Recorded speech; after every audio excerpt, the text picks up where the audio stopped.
This has been a great event for our scouting staff and developing and getting better as a scouting staff. We've had to really suck it up and get after it and really follow up a lot and really dig down and look within ourselves, look within the players, go a little bit harder, dig a little bit harder, because when you're ranked 30th in the NHL, you have to probably grind it out a lot harder than you have in the past, and we're trying to do that. And I think that, yeah, it's the belle of the ball because you get the first pick, but it's been a long, hard season, and we're trying to change that. We're still in the evaluation period.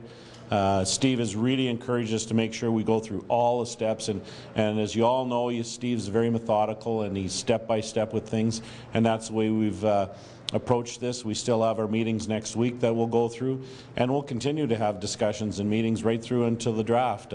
We'll meet some more players at that point in time, and you're dealing with number one, but we could have a possibility of another 9 picks, so we don't want to just hit a home run at 1 and then blow it the rest of the way. We want to make sure that we have a real solid draft that can put us in good position to be, solid down the road. This is an important draft for us, and we're putting the effort into it.